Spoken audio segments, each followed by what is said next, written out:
그래서 오늘 뭐 제가 설명드리는 독립운동사가 뭐 큰 전투나 전공이나 뭐 이런 것들을 설명드리기에 앞서서 그것보다는 우리가 왜 독립운동을 했고, 그리고 그 기저에 깔려있는 정신은 뭐고, 그리고 왜 그들이 무장투쟁을 했는지에 대한 어떤 개념적인 얘기, 뭐 그런 쪽으로 쭉 설명을 드리면서 또 서로 의견을 교환하면서 오늘 소중한 시간을 갖도록 하겠습니다.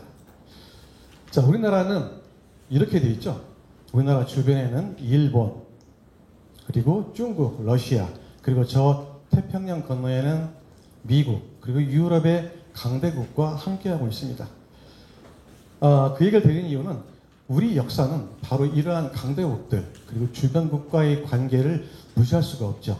그리고 수많은 사건, 사고들이 생깁니다.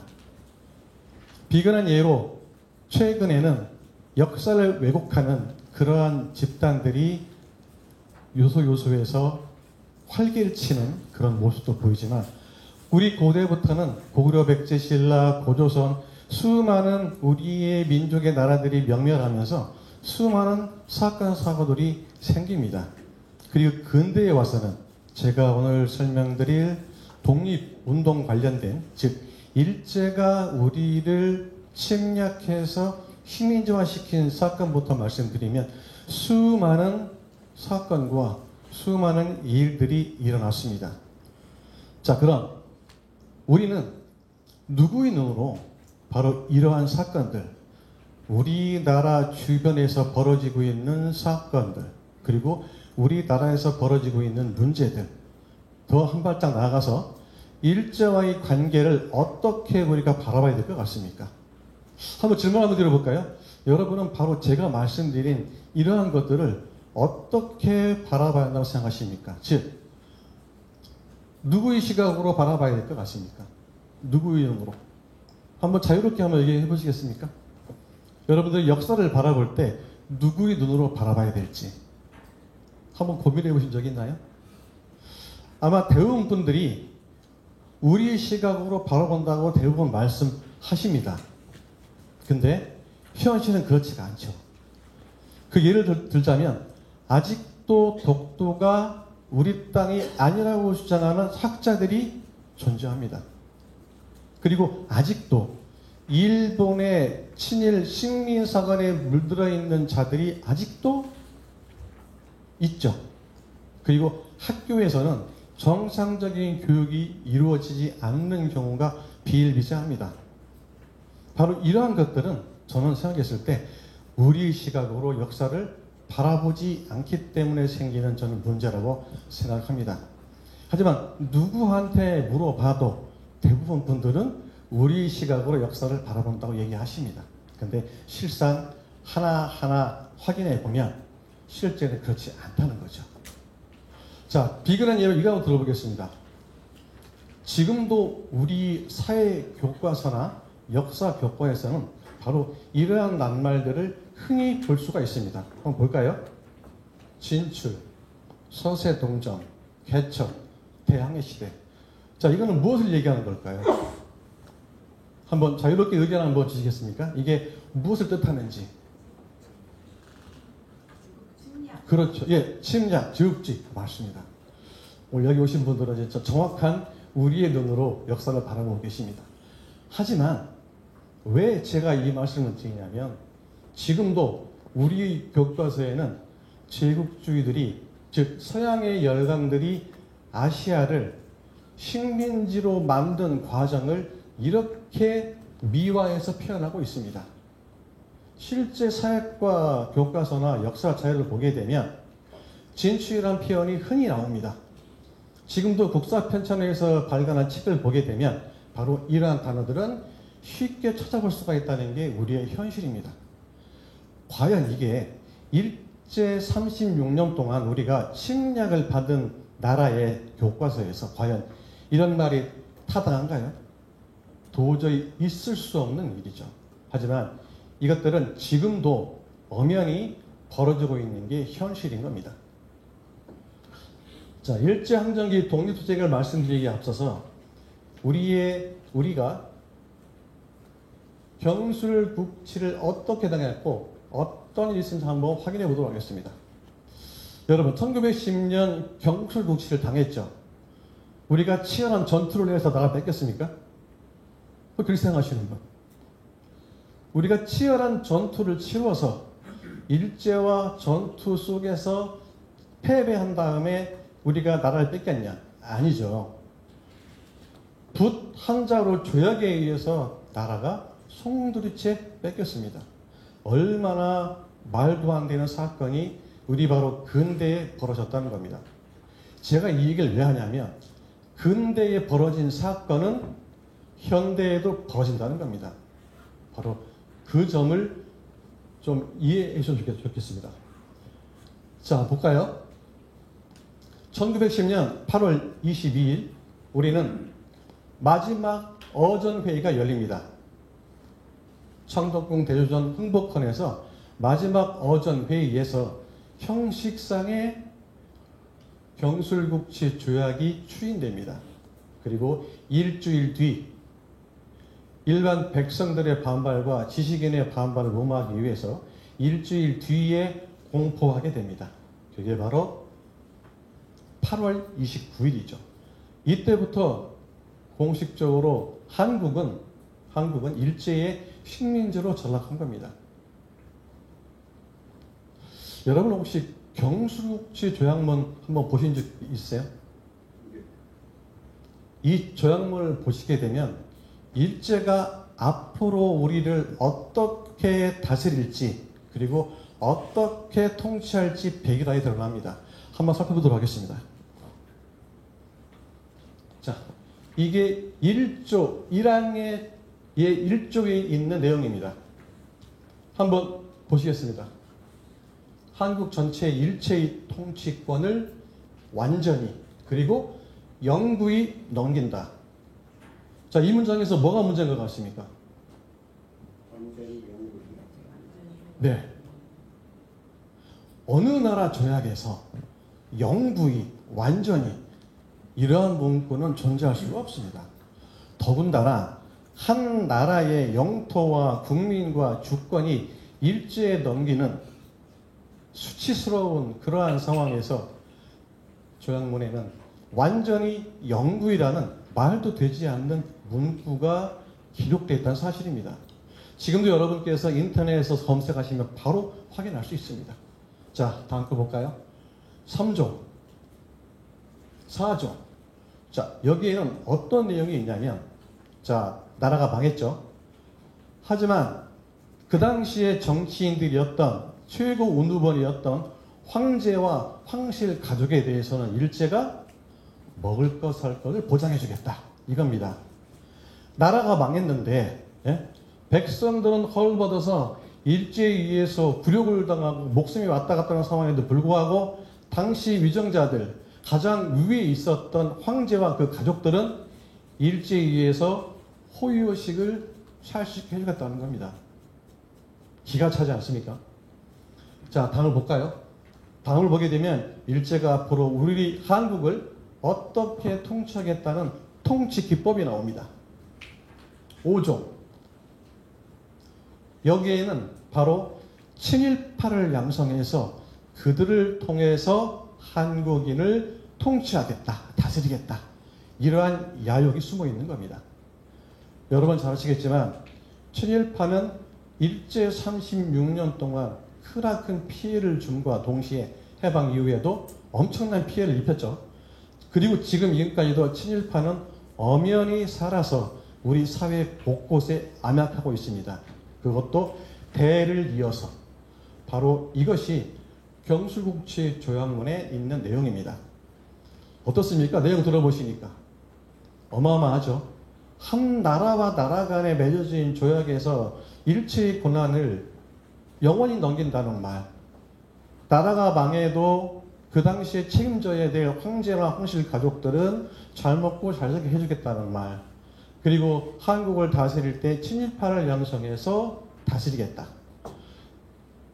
아무리 그 당시 우리가 무식하고 못 배웠다 하더라도 도저히 있을 수 없는 일들이 버젓이 나라와 나라 간의 조약이 맺어졌다는 사실입니다. 일제는 경술국치 이후 역사를 부정합니다. 여러분, 우리 흔히 일제 36년 당시에 조선인 하잖아요. 그 표현은 잘못된 겁니다.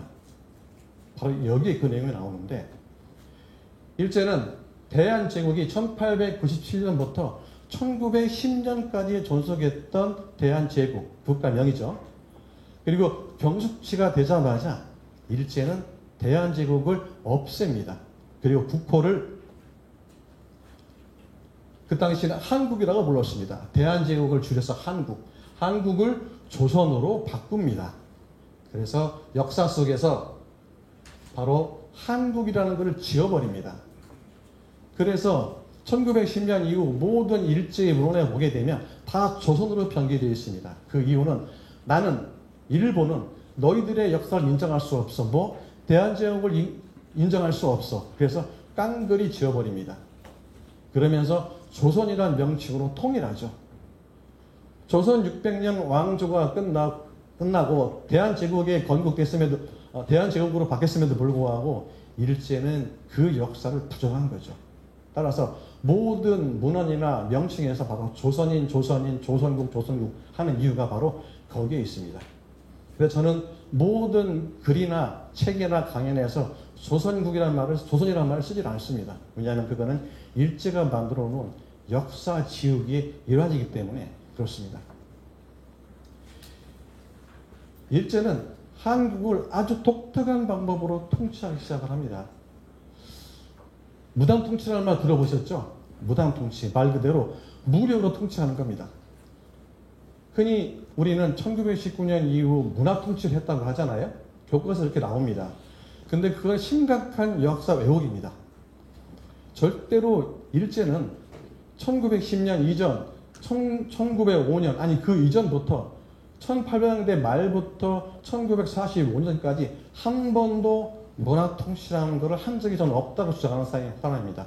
왜냐하면 일제는 앞에서 말씀드린 것처럼 한국을 영구 집권하기 위해서 그들은 무단 통치를 했을 뿐이지 절대로 문화 통치한 것은 아닙니다. 그것은 만들어낸 말이고 그 당시에 반발을 줄이기 위해서 만들어낸 하나의 술수에 불과합니다. 그래서 일본은 한국을 통치할 때 무단 통치를 했다는 사실입니다. 무단 통치는 전 세계 식민지 역사상 강력하고 치졸한 방법으로 무단 통치를 한 것이 바로 일본입니다. 그리고 또 하나는 역사 왜곡을 했습니다. 어느 나라든 식민지를 개척한 이후 상대방 국가의 역사는 인정을 했습니다. 그리고 상대방 국가의 문화와 전통은 이어가게 했습니다. 영국도 그랬고 프랑스도 그랬고 네덜란드도 그랬습니다. 하지만 일제만큼은 철저하게 한국의 역사를 지우고 우리의 문화와 전통을 없애고 모든 것을 미신으로 돌리는 그러한 문화를 없애고 역사를 왜곡하는 그러한 행위를 했습니다. 그 이유는 왜 그럴까요? 다 하나입니다. 일본은 사전에 1800년대 중반부터 일제는 정학론을 만들어냅니다. 한국을 정벌해야 되겠다라고 하면서 한국을 조사해보니 그 당시 조선이죠. 조선을 조사해보니 일본보다 훨씬 뛰어난 문화와 역사와 그리고 우수성이 있다는 것을 알고 있었습니다. 그래서 그들은 무엇을 정했냐? 한국을 다스릴 때는 무력으로 해야 되겠다. 왜냐? 자신들이 가지고 있는 문화적인 힘, 역사적인 힘, 전통, 그것으로 한국인을 압도할 수 없기 때문에 할 수 있는 방법은 무력을 써서 통치해야 되겠다. 그래서 당신들의 역사는 뒤에 말씀드리겠지만 역사는 하잘 것 없는 역사에 불과했다라는 것을 주입시키고 한국의 역사를 하나씩 왜곡하고 지워갑니다. 이것이 바로 일제가 한국을 지배할 때의 가장 큰 독특한 점입니다. 바로 무단통치 그 예를 보게 되면 일본은 한 번도 조선 총독이 무관이 된 적이 없습니다. 한 번만 해군에서 나오고 대부분 다 육군 출신 장성들이 조선 총독을 겸임했습니다. 그 얘기는 뭐냐면 헌병 경찰제를 동원해서 한국인을 무단 통치하겠다는 의지였고, 실제로 1945년 해방되기까지, 아니 해방된 후 약 9개월 동안도 일제는 군 병력을 동원해서 한국을 무단 통치했습니다. 무단 통치의 대표적인 예가 바로 범죄 직결례입니다. 혹시 이 말 들어보신 분 계시죠? 범죄 직결례. 아마 들어봤을 겁니다. 범죄 직결례는 말 그대로 어떤 범죄를 저질렀을 때 법과 원칙과 절차에 따라서 재판을 거치지 않고 바로 직결 처분한다는 겁니다. 직결 처분. 바로 그것이 범죄 직결례였습니다. 바로 범죄 직결례는 한국인에게 공포의 대상이었습니다. 조금만 잘못해도 법과 원칙에 따라서 처해야 하는 것이 아니고, 지방에 있는 경찰, 순사들이 자기들 마음대로 공권력을 행사하고 체형을 가하고 태양을 가할 수 있는 권한을 준 겁니다. 바로 이렇게 한국인들은 무시무시한 무단 통치 속에서 살아가게 됩니다. 또 뿐만이 아니고 1910년대 우리는 1차 산업사회죠. 그죠? 농작물을 통해서 우리가 먹을 것을 얻고, 그리고 그것을 판 잉여물로 다른 재화를 구매하고 삶을 영위하는 그런 사회입니다. 근데 일제는 뭐냐면 토지 조사 사업을 통해서 우리나라 전체 국토 면적의 약 50% 이상을 조선 총독부 소유로 넘깁니다. 자, 그 방법이 하나 있습니다. 아주 교묘하죠. 아시겠지만 1910년대 그 당시에만 해도 우리의 토지 소유 개념은 희박합니다. 지금처럼 뭐 등기부 등본이 있어서 갑과 을이 있고 면적이 정확히 되어 있고 측량이 된 상황이 아니죠. 가령 저하고 A라는 분이 토지를 거래하게 되면 대략 문서를 작성합니다. 어디서 말뚝 어디서부터 어디까지 니네 거 여긴 내 거 해가지고 서로 수결하고 끝납니다. 서로의 약속이죠. 일종의. 하지만 일제는 그걸 노렸습니다. 정상적인 토지를 모두 관공서에 등록을 해라. 근데 그 등록 절차가 무지무지 복잡합니다. 서류가 어렵습니다. 그리고 현대적인 기법으로 측량을 해서 등록하게 되어 있습니다. 그 당시에 측량이라는 개념도 없던 시기였는데 그거를 하라고 하니 대다수의 땅들이, 지주도 마찬가지입니다. 대다수의 땅들이 제대로 등록하지 못한 나머지 거의 국토의 절반 이상이 일제 조선 총독부 소유로 넘어가게 됩니다. 자, 그러니까 어떤 문제가 발생하냐면, 어떤 문제가 발생하죠? 농민들은 개관권을 잃어버립니다. 소작권도 잃어버리죠. 즉 먹고 살 수 있는 기반이 사라지게 된 겁니다. 엄청난 사건이죠. 여기에서 상당히 많은 한인들이 바로 만주로 이주하게 된 이유 중에 하나가 바로 경제적인 문제 해결을 위해서 만주로 이주하는 경우가 상당히 많았습니다. 특히 저 위에 압록강, 두만강 접경에 있는 상당수의 한인들은 바로 강을 넘어서 만주로 이주해서 새로운 삶의 터전을 일구게 됩니다. 뿐만 아닙니다. 일제는 매점 매석을 합니다. 요즘도 우리 매점 매석하게 되면 굉장히 심한 벌을 내리잖아요. 그죠? 매점 매석은 절대 금하게 되어 있죠. 왜냐하면 경제 구조를 왜곡시키고 부의 균형이 깨지기 때문에 매점 매석은 철저하게 법으로 현재도 금지하고 있습니다. 근데 당시 일본은 인구가 폭발적으로 느는 시기였습니다. 그 당시. 근데 일본 내에서 생산되는 곡식으로는 더 이상 다 제대로 먹여 살릴 수 없는 상황까지 간 거죠. 자, 근데 옆나라 한국을 돌아보니 쌀이 싼 값에 무진장으로 생산되는 겁니다. 그래서 일제는 명을 냈죠. 일본 상인을 앞세워서 일본 군 경찰을 동원해서 쌀을 무차별적으로 매점 매석합니다. 헐값에. 그것을 그대로 일본으로 가져가는 거죠. 그래서 도표를 보게 되면 1918년 1월에 23원이었던 쌀값이 불과 1년 사이에 40원으로 폭등하게 됩니다. 불과 1년 사이에. 당시 먹을 거하고는 쌀밖에 없고 곡식밖에 없던 그 상황에서 이렇게 되자 심각한 문제가 발생하죠. 노동자들은 파업을 했고 임금 투쟁을 했습니다. 하지만 일제의 공권력 앞에서 그들의 저항은 아무 의미가 없게 되는 거죠. 바로 이러한 문제에 대해서 한국인들은 점점 일제에 대해서 저항감이 점점 올라가게 됩니다. 자, 뿐만 아니라 회사령으로 자기 민족 자본 형성할 수 있는 기회를 박탈합니다. 무슨 얘기냐면 내가 회사를 설립하고 싶어도, 즉 한국인이 일제가 무지무지 까다로운 조건을 내세웁니다. 자본의 문제, 땅의 문제, 그리고 거기다가 기업주의 사상 문제까지 들이대면서 회사 설립을 무지무지 어렵게 합니다.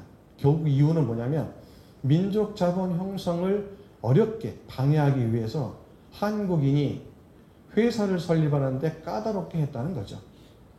그리고 조선 교육령을 통해서 일제는 어떤 짓을 했냐면 교육을 최소화합니다. 즉 한국인이 배울 수 있는 기회를 최소화하는 거죠. 그래서 우리 국어, 한글을 없애고 일본어를 국어로 만들고, 그리고 한국인이 배울 수 있는 범위는 아주 기초적인 지식만 형성할 수 있도록 그러한 교육만 하게 했습니다. 그리고 필요하면 약간의 실업 교육을 통해서 경제활동을 할 수 있도록 이렇게 아주 최소한의 교육만 하게 한 것이 바로 일제가 했던 행위 중에 하나입니다. 바로 일제는 이러한 행동들, 아까 말씀드린 무단통치, 그리고 민족정기 말살, 역사 왜곡, 민생 경제 파탄, 이런 것들을 쭉 진행했습니다. 자, 여기서 한 가지 말씀드릴 것은 일제가 우리를 점령하기 이전에, 즉 식민지화하기 이전에 그들은 우리와 역사 전쟁을 먼저 시작했다는 사실입니다. 바로 일제는 일제 식민사관과 그리고 우리는 민족주의 사관의 역사 전쟁이 벌어지게 됩니다. 여기서 말씀드리는 일제 식민사관의 논리는 간단합니다. 황국사관, 즉 일본의 시각으로 한국의 역사를 바라본 겁니다. 일본 황제의 시각으로, 천황의 시각으로 역사를 바라봤습니다. 그것은 한국의 침략의 정당성을 확보하기 위한 것이고, 그리고 두 번째는 우리 한국을 영원히 점령하기 위한 방법 중에 하나였습니다. 그래서 그들은 역사를 왜곡하고 역사를 변조해서 우리의 역사를 한반도로 가두고 그리고 식민지 국가인 것처럼 만들었습니다.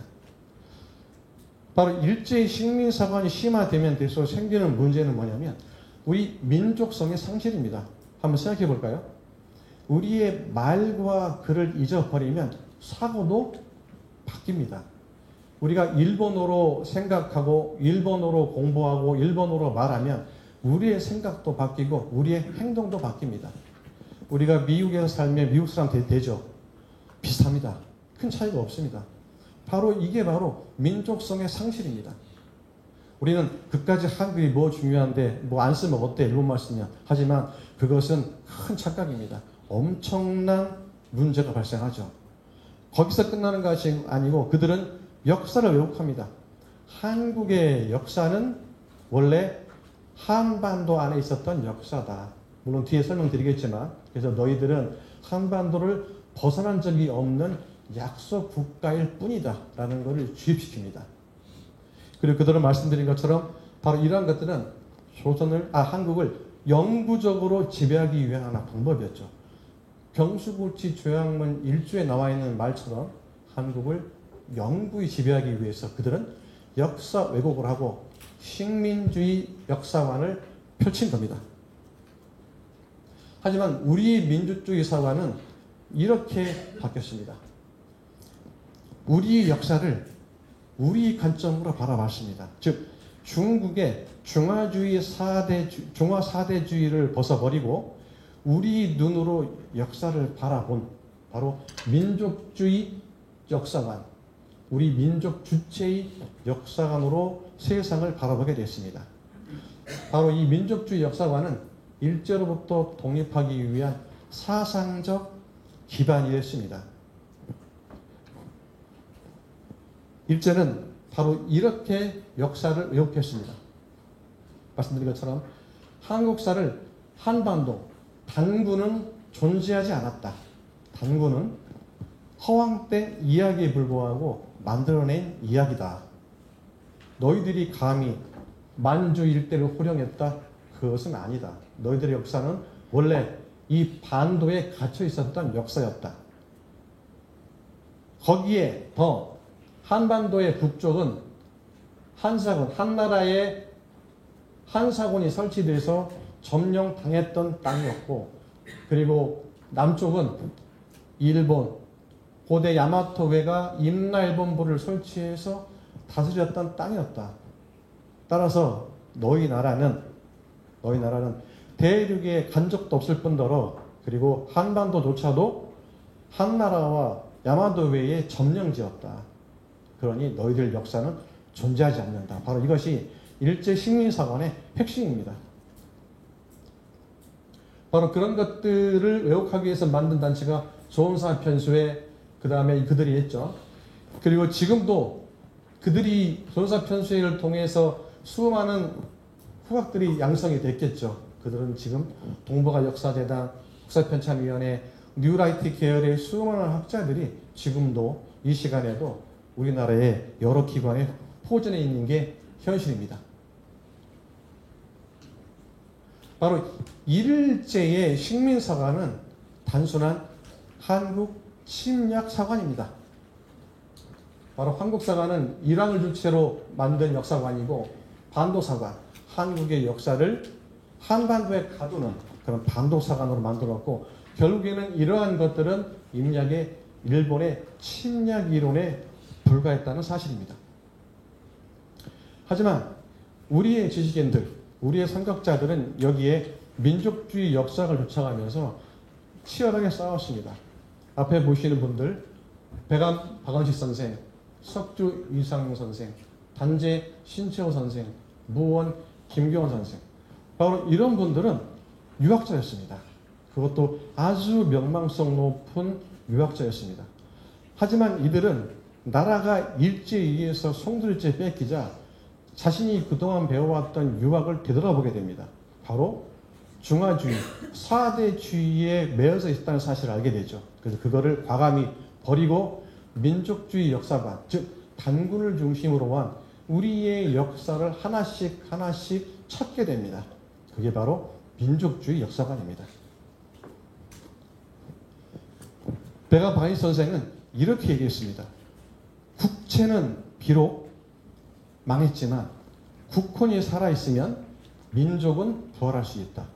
즉 1910년 일제에 의해서 강압적으로 우리 한국이 일제의 손아귀에 넘어갔지만 우리가 독립을 하겠다는 의지, 그리고 민족주의로 똘똘 뭉친다면 우리 언젠가는 나라를 되찾을 수 있다.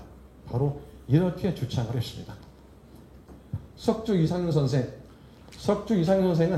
일제가 너희 나라는 고대부터 한반도 안에 갇혀 있었던 민족이었다라는 라는 허구를 이상용 선생은 고구려와 발해의 옛 영토인 만주가 조선의 뿌림을 밝히는 역사서를 발간해서 널리 보고했다는 사실입니다.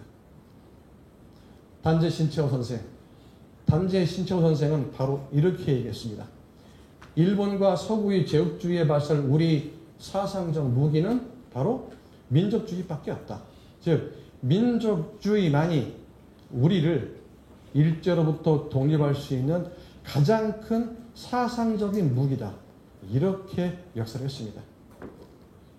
그리고 무원 김경원 선생은 일제가 단군은 허구에 불과하다는 얘기하는 것을 부정하고 단군을 실제 있었다고 주장했습니다. 그리고 일제의 반도사에 맞서서 우리의 대륙사를 제창했습니다. 바로 이분들이 했던 것은 바로 이겁니다. 유학자이자 대조교인이었으며, 그리고 이분들은 역사 속에서 우리 민족의 주체성을 찾게 됐습니다. 그리고 그걸 기반으로 독립전신의 희망이 됐고 민족사학을 확립했습니다. 바로 우리 민족주의 역사학은 대항전기 역사 전쟁의 큰 무기였다는 사실입니다. 일제가 우리나라를 송두리째 집어삼킨 이후 약 7년 뒤에 아주 중요한 선언이 하나 발표됩니다. 혹시 들어보셨나요? 대동단결 선언. 이 선언은 굉장히 중요한 선언입니다. 이 선언은 뭐냐면 대한민국 임시정부가 태동할 수 있고 결성될 수 있었던 이론적인 토대, 어떤 근간이 됐다고 볼 수가 있습니다. 그 내용을 한번 잠깐 살펴보도록 하겠습니다. 이 대동단결 선언은 1910년 일제에서 나라가 망했죠.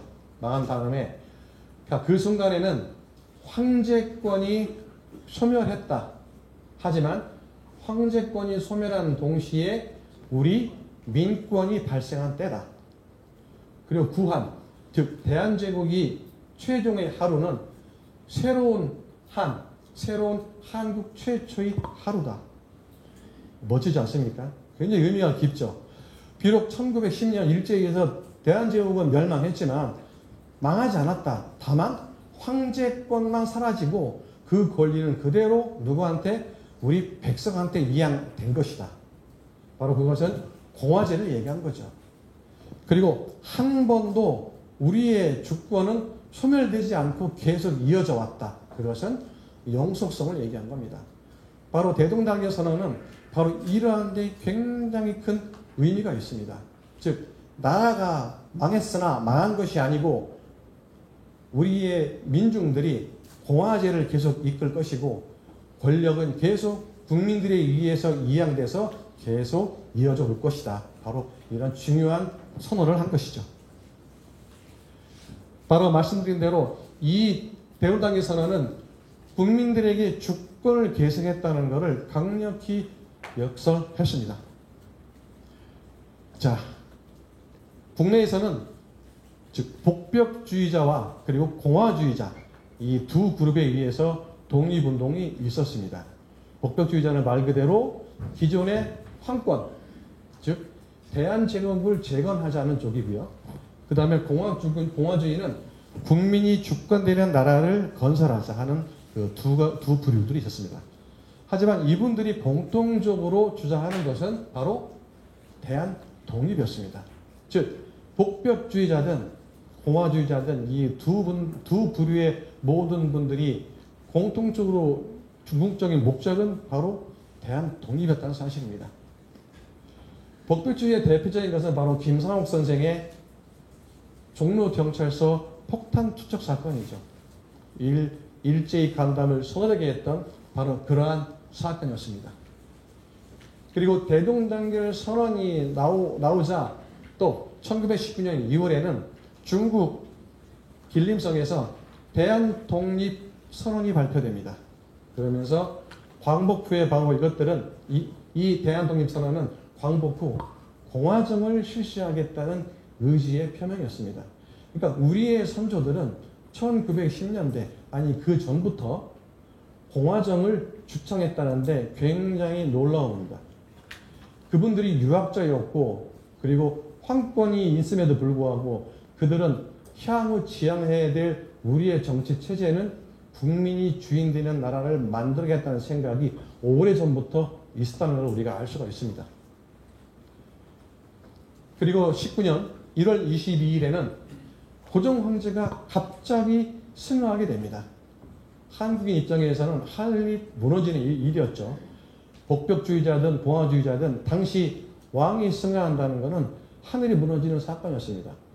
더구나 고종 황제가 독살됐다는 소문이 전국에 파다하게 퍼지게 됩니다.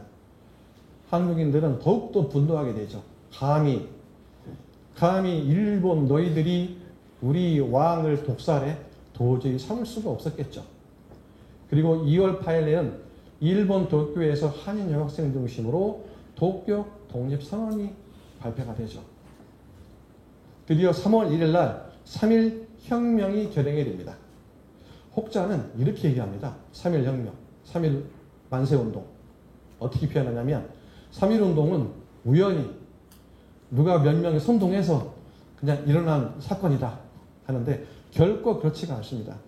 아까 말씀드린 바로 이러한 요인들이 누적된 나머지 폭발한 것이 바로 3.1혁명입니다. 바로 그것이 말씀드린 무단 통치, 즉 공포 정치로 질린 우리 한국인의 의지의 표현, 극복하고자 하는 의지의 표현, 그리고 생산 기반을 수탈한 여기에 대한 불만이 폭발, 그 다음에 고정의 독살됨으로 인해서의 반감, 바로 이러한 모든 것들이 응축된 나머지 바로 1919년 3월 1일 우리가 독립 만세 운동을 벌일 수 있었던 겁니다. 바로 이러한 배경으로 3.1 독립 만세 운동이 있었습니다. 나중에 참고를 한번 보시면 될 것 같고요. 사실 3.1 혁명에서 수많은 우리 한인들이 피해를 입었습니다. 여기에 있는 이 자료는 극히 제한적으로 조사한 자료이기 때문에 실제로 우리 한인들이 입은 피해는 훨씬 더 많을 것으로 봅니다. 보시게 되면 집회인 수는 약 200만, 사망자 수는 약 7,500여 명, 그리고 투옥자 수는 4만 6천여 명이라고 되어 있는데 실제는 이거보다 훨씬 더 많은 우리 한인들이 사망했고 피해를 입었다고 볼 수 있습니다. 바로 이렇게 3.1혁명은 우리 독립에 대한 자신감을 불어넣게 됩니다. 우리도 힘을 결집하면 일제로부터 독립할 수 있겠다. 우리 한번 이 힘을 모아보자.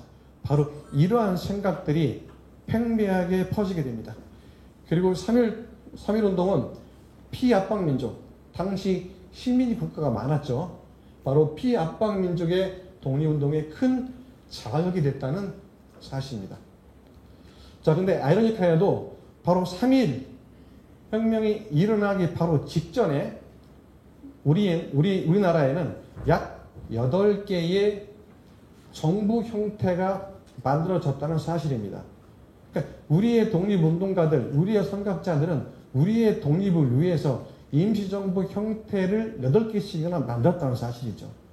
그 중에서도 러시아에 만들었던 대한국민의회, 노령정부, 그리고 우리가 잘 알고 있는 대한민국 임시정부, 그리고 국내 한성에 만들었던 한선정부, 바로 이 3개의 임시정부가 나름의 조직과 형태를 가지고 있는 때였습니다. 자, 그래서 임시정부는 만드는 이유는 뭡니까?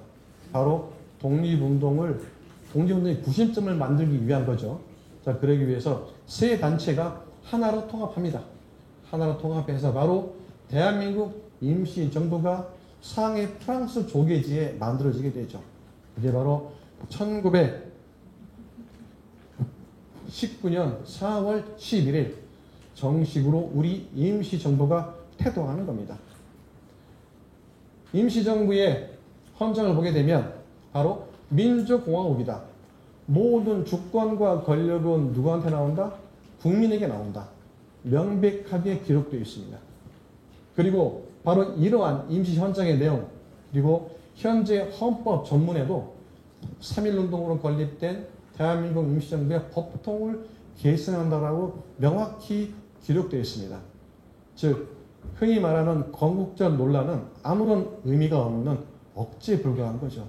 이미 우리 헌법에도 명시되어 있고 그리고 이승만조차도 그것을 인정을 했습니다. 그래서 건국절 논란은 전혀 의미가 없는 그런 내용으로 아시면 될 것 같습니다. 자, 앞에 보시는 이 사진은 참 의미 있는 사진입니다. 이 사진은 임시정부가 수립되고 약 한 17, 8일 뒤에 찍은 기념사진입니다. 1919년 4월 30일로 추정되는데요. 프랑스 조계지에 있는 푸시엔 공원에서 당시 임시정부 요인과 그 가족들 모두가 모여서 찍은 기념사진입니다. 여기에는 약 225명이 사진에 나와 있습니다. 제가 이 사진을 왜 보여드리냐면 이 사진에서 우리 역사에서 알려진 분은 극히 적다 이겁니다. 너무 안타깝습니다. 이 수많은 임시정부 요원과 가족들은 역사에서 잊혀졌습니다. 더구나 1919년 프랑스 조계지 하면 일본의 탄압이 극심했고 그리고 중국의 탄압도 있고 프랑스 조계지라는 특성 때문에 여러 가지 어려운 점에도 불구하고 자기와 생명과 모든 것을 걸고 독립운동한 요인들이 우리 역사에서는 사라졌다는 사실입니다. 너무 안타까운 현실입니다. 지금도 자세히 보시면 몇몇 분은 우리가 알고 있는 분이 계시지만 상당수의 분은 우리가 모르는 분이 거의 8, 90%는 사실입니다. 여하튼 이렇게 구성된 임시정부는 독립운동의 중립세로서 활동을 하게 됩니다. 그런데 한 가지 문제가 발생하죠. 바로 그것은 이승만의 위임 통치 사건이 발각이 됩니다. 1919년 3월 이승만은 미국에 한국을 위임 통치해달라고 청원을 하게 됩니다. 이 사건이 후일 발각되죠. 그러면서 독립운동계가 발칵 뒤집힙니다. 아니 나라도 찾기 전에 무슨 나라를 위임 통치를 청원하느냐, 말도 안 된다. 그리고 또 하나의 문제가 뭐였냐면 대한민국 임시정부 내부에는 두 가지 노선이 있었습니다. 하나는 무장투쟁 노선, 그리고 또 하나는 이승만을 중심으로 한 외교 독립론이 대두화됐습니다. 이러한 상황에서 이승만의 위임 통치 사건이 벌어지자 신채호는 없는 나라를 찾기도 전에 나라를 팔아먹었다고 신랄하게 비판하게 됩니다. 바로 이러한 문제점, 즉 독립운동의 구심점 역할을 해야 될 임시정부를 어떻게 할 것이냐 라는 주제하에 전 독립운동가와 독립운동가 단체들이 모여 회의를 하게 됩니다. 그게 바로 국민대표회의입니다. 이 대표회의에서 대립하게 되죠. 개조파와 창조파. 창조파는 더 이상 대한민국 임시정부 이 조직으로는 독립운동 구심점을 이룰 수가 없다. 따라서 해체하고 다시 만들자라는 게 바로 창조파였고, 개조파는 아니다. 있는 조직에서 조직을 정비하고 내용을 정비해서 계속 끌고 가자라는 주장이었습니다. 결국에는 양쪽 다 합의를 보지 못하고 결국에는 1923년 6월 7일 국민대표회의는 결렬을 맞게 됩니다. 만약에 이 국민대표대회에서 하나로 통합할 수 있는 구심점을 찾았다고 하면 우리 또 독립운동에 큰 변화가 있었을 거로 저는 생각합니다. 여하튼 이러한 상황에서 대한민국 임시정부는 조직을 정비해서 계속 독립운동의 구심점 역할을 하게 됩니다. 그리고 1925년 3월 23일 헌정사상 최초로 이승만이 탄핵당합니다. 바로 면직되죠. 면직된 이후로 계속 임시정부는 활동에 들어가게 됩니다. 임시정부는 교통국을 설치하고 연통제를 조직하고 독립신문을 발행해서 나름의 역할을 계속 진행하게 됩니다. 교통국은 뭐냐면 통신 연락하는 문서를 전달하고 국내에, 그리고 적정 일제를 탐사하고 그리고 독립운동 자금을 모집하는 역할을 했습니다. 그리고 연통제는 실제로 국내에는 우리 지방행정 조직이 없지 않습니까? 그거를 가상으로 만들어서 담당자를 통해서 그 사람들을 통해서 공문과 그리고 각종 세금을 거쳐가는 역할을 했습니다. 뭐 독립신문 너무 잘 아시겠죠? 독립신문은 우리의 독립의 의지와 독립투쟁 그리고 일제에 간악한 흉계를 만방에 알리는 그런 대한민국 임시정부의 기관지 역할을 했습니다.